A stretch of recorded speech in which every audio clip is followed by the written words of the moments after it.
Hello প্রিয় শিক্ষার্থীরা, কেমন আছো? আশা করছি ভালো আছো। প্রিয় শিক্ষার্থীরা, আমার ইংলিশের ব্যাপারে একটা সফট কর্নার আছে। আমি সবসময় ইংরেজিটা আসলে পছন্দ করি, ইংরেজি বলতে পছন্দ করি, ইংরেজি শিখতে পছন্দ করি। আমার যেটা মনে হয় সেটা হচ্ছে আপনাদেরও ইংরেজি শিখতে বা বলতে পছন্দ হয়। যদি পছন্দ হয় তাহলে ইংরেজি বলার জন্য নিয়মকানুনগুলো তো নিশ্চয়ই শিখতে হবে। সো আমরা দেখি বর্তমান যুগে অনলাইনে আমরা ভুরি ভুরি ভুরি ভুরি স্পোকেন ইংলিশের অ্যাডভার্টাইজমেন্ট দেখি। হয়তো ওই অ্যাডভার্টাইজমেন্ট যারা দেয় তারা নিশ্চয়ই ইংরেজি শেখায়। আমরা অনেকে হয়তো সেই অ্যাডভার্টাইজমেন্ট দেখে তাদের কাছে শিখতে যাচ্ছি এবং অনেকেই শিখছি। আবার অনেকে টাকা বা সময়ের অভাবে, এই দুইটার অভাবেই দেখা যাচ্ছে দুইটার মধ্যে যে কোনো একটার অভাবে ইংরেজি শিখতে পারছেন না। তো আমি চিন্তা করলাম আমিও ইংরেজি শিখি, আপনাদেরকে একটু ইংরেজি শিখাই। সো আমি চিন্তা করলাম আমরা যদি একটা স্পোকেন ইংলিশের অনলাইন ক্লাস করি, বা অনলাইন বলতে এই যেভাবে নিচ্ছি এভাবে আমরা একটা ক্লাস আপলোড দিব, দৈনিক একটা করে দেওয়ার চিন্তা ভাবনা আছে। তো এই একটা ক্লাস দিলে কি হবে, আপনিও ইংরেজি শিখবেন, আমিও ইংরেজি শিখব।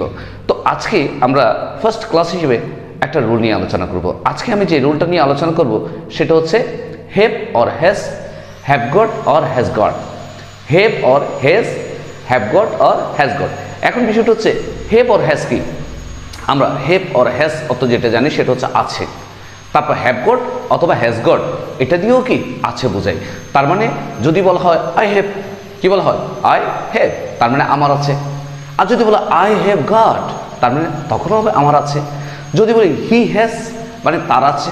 যদি বলা হয় হি হ্যাজ গট, মানে হচ্ছে তার আছে। যেমন আমি উদাহরণস্বরূপ বলতে পারি I have goat, I have got a daughter, I have got a daughter, মানে আমার একটি কন্যা সন্তান আছে। আর যদি বলি I have a daughter, I have a daughter, মানে এটার বাংলাও কি হবে, আমার একটি কন্যা সন্তান আছে।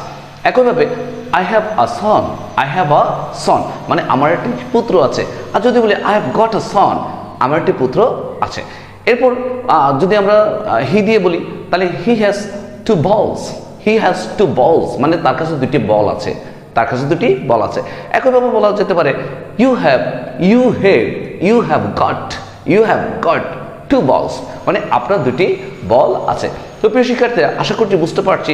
অর্থাৎ আছে অর্থ যেখানে ইউজ করতে হবে জাস্ট সেখানে ওই আছের ভার্ব হিসেবে আমরা হ্যাভ অর হ্যাজ অথবা হ্যাভ গট অথবা হ্যাজ গট বসিয়ে কাজ করে ফেলতে পারবো। এরকম অহরহর সেন্টেন্স আছে যেগুলোতে আছে শব্দটা ইউজ হবে। আর যেখানে আছে শব্দ ইউজ হবে সেখানে আমরা হ্যাভ অথবা হ্যাজ অথবা হ্যাভ গট অথবা হ্যাজ গট বসিয়ে দিব। সো প্রিয় শিক্ষার্থীরা, আজকের জন্য আমার ক্লাসটা ছিল এতটুকু। আশা করছি খুব শীঘ্রই দেখা হয়ে যাবে পরের ক্লাসে। সে পর্যন্ত সবাই ভালো থাকবে, সুস্থ থাকবে। আসসালামু আলাইকুম রহমতুল্লাহ।